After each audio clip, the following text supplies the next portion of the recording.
بدرجة هي دروجان دقلك روانجي هذا أفسر دانا سروكي حكومتك هرما كردستان دكار بيجن باش دارياوان دي كورباندا دافوس يا أبوريا جيهاني لكيلك أزدا ترجو 2500 سروكو سر كردا أبوري ناس خدان كارن جيهاني چاوهاتا نرخاندن جقلك روانجي هذا لسر اكرانا كردستان بيستو چال ويداري دخوازم لسر روانجي هكي الدين كو أوجي أو كيشين ببردوامي حكومة فيدرال جبو حكومة هرما كردستان تشيت كاتن أو بريارين دادجها فيدرال لدجي هرما كردستان بتايبتي لسر مسألة أنرجية دانا بنرخينن جو دكتور مهند الجنابي ما مصطايب هيوندي ناف دولتي لزاني جها جيهان دبرسم الاستوديو البامه دكتور مهند قالك بخيرات يا كردستان مستشار جاري أفروكيا سروكي حكومة هرما كردستان بروي ترزقوتيا يعني اف الانغاري واستنجين كو حكومه عراق بقشتي ودادجها فيدرال بتايبتي جبو مساله انرجيا كردستان اينا بيش مري كفتن كرياكو بودمكي بهنا راجرتن حتى ياسا نفط وغازي دارت كافيتن لبرلمان عراقي برأي هوا حكومه عراق دي بابندي في ريكفتن بيت حتى ويتشاخيان. مساء الخير تحياتي. ايفارا باش بيج سپاسیو بینرین وان دکم بس صراحة دبیجم که حکومت هرما کردستانی دست به کو کار کرد لسر پیوندی ناف دولتی و هروها دروه دخوازه کو کشین خوچار سر بکل ناف خول دروه دبابت بجاری کرد داووسه ده یک جوینه این سرکفتن حکومت هرما کردستانیه و سوها دبینم کو او فورما کو هی جنيفا سالن بوري بحث لأولهي آسايش دكو هروها أو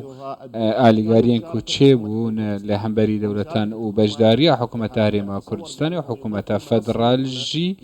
نونر من سيك جرينج دكن جبو حردو آليان جبو كوكيشا دور بكفن وهروها بابتان چارەسەر بکەن چارچۆڤەیە دەستووردا و هەروەها بەرژەوەندیان هەردوو ئالیان و بەرژەوەندیان عێراقی وەرن بجێ دەربارەی وزەیە سوا دەبینم کو گەلێکی گرنگە حکومەت هەرێما کوردستانی وکە بابەتە گرنگ دەبێت بابەتێ نەفت و قانونە نەفت و غازێ سوا دەبینم کو حکومەت هەرێما کوردستانی و ئالیان دنیای سیاسی ji dervey herêma Kurdistanê bi erkên xwe rabûne niha tapa li nava gorapana hikûmeta Îtîhadiye û aliyên siyasî ku piştevaniyê dikin ji bo Mihemed Sûdanî ev di nava minhacê wizariyê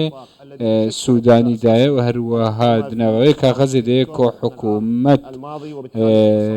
li 27 Oktoberê hatiye pêkînan di nava wê kaxezê daye ku miswedeke be ji bo yasaya neft û gazê û bêt pêşkêş kirin ji bo parlemanê دوی دمی دا کو هاتی دیار کرن کو 6 ماهن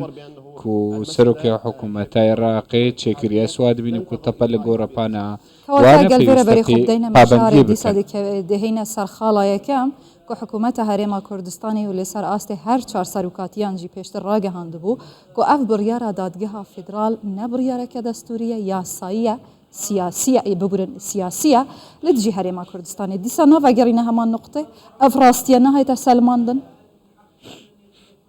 بالضبط يعني إذا عدنا بجمانة قرن فقرنج بو دم من بريا بيك آنينا حكومتي بحفتيان ينجيب الروجان هندك عليين نوا تشارشوفيا همانجي وعليين كوب كتلة مزن دنوا برلمان ده دخستن كو بچن سرويا سايكو دادگاه فدرالي دركر بوجبو هلوش شاندنا كاري بترول وغازي حكومة هرما كردستاني لبابت ويكيكو آليكي سياسية گرنگ بآليكي ببابت بالزلالي قوتن كو پشتوانك سياسي هي يعني بريارك سياسية نكو بريارك ياسايا لو اسوها دبينم كو حكومة هرما كردستان وي دمي كاري سر بكفن ونرين وان جي لبغداد كو قوتن باف قراركي دستورينية قراركي قانونينية حتى دنافاكا خزا سياسي دا يكج بندن وي اوه كو باسي بريارن دادگاه فدرالي دكا كو اف دادگاهنه بسيغة وينه اخوانها پيويستا بيتا قوارتن بياسايا كنو كوجي برلماني ورا جواتا ناف درخستن دولتي بتايبتي اف جيفينين اف دوروجن سروكي حكومة هريما كردستان لدافوس انجام ددتن حتى چند دي بكاربن ببنه هاري كاجبونه چاركرنا حكومة عراق بوان سوزن محمد شياع سوداني دكارنامه خدا آنين جبو جبجي كرنوان در حقي هريما كردستان. هنالك التزامات مهمة جدا عندك بالتزامين قلق جرنجن كو دنافا خودنا بل كنا في دولتين حكومة وآليين سياسي كو باش دارن دفي فورما قالكي جرنج دو يكج جوان فورمين كو درفتي دجبو وبرهناني وهروها دبو بابتين سياسي كو هفيمانيين سياسي تشدبن وهروها برجوندين سياسي الويدري وهروها روبروبونا آلن غاريان أفا كو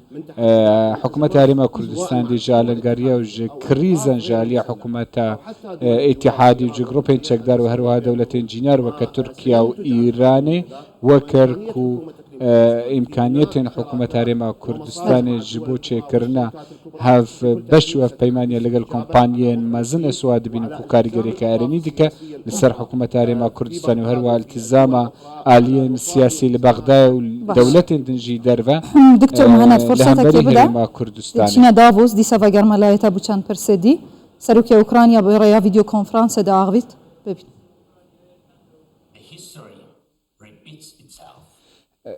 ميجو خو دوباره دككو جیهان بزانه لبن کاریگریه کم زنه پیوسته او جارکدن یک من جارکدی جیهان به هفره سر بکه و همی گوه جی اوه وک خوی و میجو دوباره دبه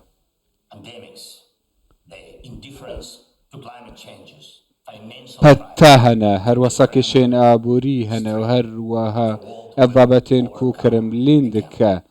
جيها جارك دن بشوي زيافي كيدكا أفا أوا كو أم تيبغهين كو جيهان جارك دي روبروي في كيدبا دمجي ودكا كو زوتر أفيك تشيببا أوكرانيا سربكبا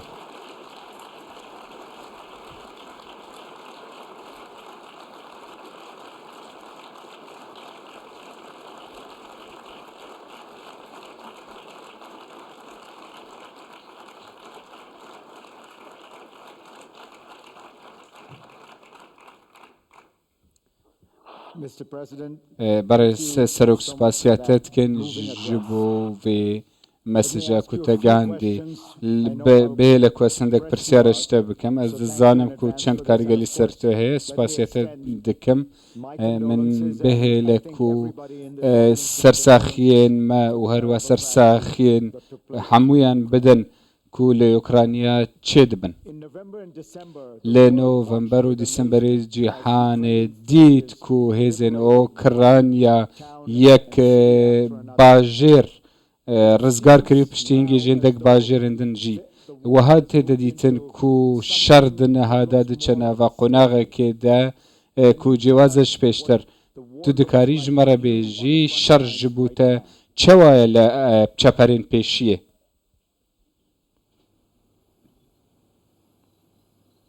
Дякую за запитання. اگر نهاس بحث للسروي بكم أفاكول أوكرانيا تشيد با خمجينا Ще раз, я думаю, війна погано виглядає у будь-який момент з самого початку. І тут це не залежить від цього періоду. Війна дійсно уповільнюється взиму, і це правда. گوتارا سروکی اوکراینیا ولادیمیر زلنسکی بو ده کوربندا ابوریا داووس برای ویدیو کنفرانس بجدار بو بحث شارکر هم دزان افعالین لودر آماده بوین لداووس نه چین نه روسیا نینا آنکو مروف دکاره بجه بگلم پری دوستین اوکراینیا نه دی سواد گرما علیه میوانی خود دکتور محمد ببورم مبچه که تو را گرتی چاوا داووس دکاره هفکاری و هماهنگیه بکد گل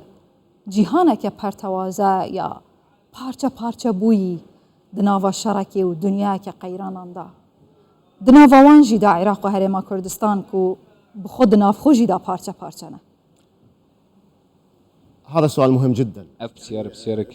كي جرنجا جرن فجرنج بو عنوان أفصل فورمي بحث لجهانا كي برتوازة دكا وتكزي لسر بيوندي ناف دولتان دكا درباري شر روسيا وأوكرانيا جي جوازي چيبونه و پارچبون جيبونه لعراق هرما كردستان جيه لسالا بوري مديتن كو حكومتا بوري يا عراق هرما كردستان نزيق بونا كبو هردو آليا جي دخوصن كو أفكاريه بكنو هروها بجداري جي كر كو دوري بغداي فقو هزا بويكي كو تهدئك چبتنو ماغو بيتكا يكم يا بغداديت لسالا 2021 و بجداريه كباش يا حكومة هرما كردستان ويشي وي صالحة بو لنافچه بتايبتي لورا اسوهاد بينم لسر مستوى سياسة درفة پەیوەندیان ناوبەرە عراقی و لەگەڵ هەرێما کوردستانی هەروەها پەیوەندیان عراقی لەگەڵ وڵاتێن جینار پێویستە سوود لێ بهێتە وەرگرتن لەوێ هەفکاریە ناودەوڵەتی و جیهان ئەڤر و دچە ji bo berhênanê diwezeyê de ku bi taybetî jî ev navçe weberhînanê dibîne bi taybetî diwezeyê de û alavên baş hene û ev jî karîgeriyeke erênî dike li navçeyê bi giştî lê ev e piştbestinê li ser biryara siyasî dike Iraq dewletekî fêderaliye û renga حکومت هرما کردستانی بکاره دورکی گرنگ بینه لپیوندین درو د چارچوبه دستوری ده و هر روها وان اختصاص سنکونا که نو اختصاص حکومت عراقی سواد بینم کو درفته کمزن و برفرهج به حکومت هرما کردستان لام لیره تشتکی یا دکتور مهند بکارن ما مجال کردستان خلک آسایجی او هسته پیکریه کو گلک لان سیاسی و حکومت لدف حکومت عراقی نخوازن کردستان لسر همو آستان زده به حزبیت دی چاشین وکیشه چرا سرکی بكل تأكيد هذه أتصور بأنها بگمان السوهاد بينم كوافع عقديك غريك له لا هندك علين سياسي هي كو كاريغريا فشلا وان هي لبغداد وهر وهسركفتنا لهرما كردستاني ولنافچي جي لهندك دولتين جينار سركفتنا يا سوهاد بينم كو افدر بريننا كجي بوچونا خلقي حتى جي پەیوەندیên civaka Iraqê esnemunekewha tînim ku dibînin kopayek lê Besrê birêve diçe ev e nemûneya û wêneya diyar e ji xelkê û hikûmetê ev e binemaya sereke ev krîzên ku çêbûn قدغيك ورفزكا خلكي بودان وان آليين سياسيك ولا جبو دولة درفة هنا أو بو دربريني جبو چونين خودكن للدجي وسركفتنا لهريما كردستاني هيا أفجي ما بهزبونا كردستاني هيش تأثيرك لسر بهزي عراقي بێگومان حکومەت هەرێما کوردستانی خودی ئالاوێن ئابووریان باشە و حکومەت هەرێما کوردستانی پشتبەستنی لەسەر دەکە و ئەفکاریاک و هەی دووارێ ئابووری هەروەها و زێدە سووا دەبینم کو دبێت تەمامکەرە عێراقێ دگەل پارێزگەهێندی بەتایبەتیژیێن باشوور و اکتفا ذاتی سربخوابون دواره وزيدا وهذا كوبرهينان دو زيدا بتكرم تايبتي غازا سروشتي كو حكومة هرما كردستان هي و قالك سركفتي ترى وباش ترى قالك الجين عراقي اسواد بين مهر بيش كفتنك وهيزك لهر بشك عراقي حكومة هرما كردستان كونمونيا تاكانيج بو ازمونا فيدرالي جبركو شهري من دي العراقيين لورا هيزا حكومة هرما كردستاني جبو عراقي جباشو هيزا جبو نافخو درفش العراق جي لسر آستي شيعيان درجيك دخوازن اف حكومتا كي 4 صالبة نتني بو حكومتا كي هالبجارتنان هف پیمانی آوا کرنا دولت کو بشک جه کردن برای هوا برجواندیا لانین شیعه دیگل کردا چیه برازی کرنا وان جبهه کرنا و کارنامه بودرش کرنا تمنه و کابینه بتصوري انه الاطراف بديتنا من كو افعالي ان هذا نف حكومة دانا دزان كوچا حكومة بيك هات حكومة پشتی ململانه که سیاسی یک سالی چه بو پشتی حل بجارتنا نسو هذا بینم کو افعالي سیاسی دن لهمبری آلنگاریان بتایبتیجی چرچوه هما هنگی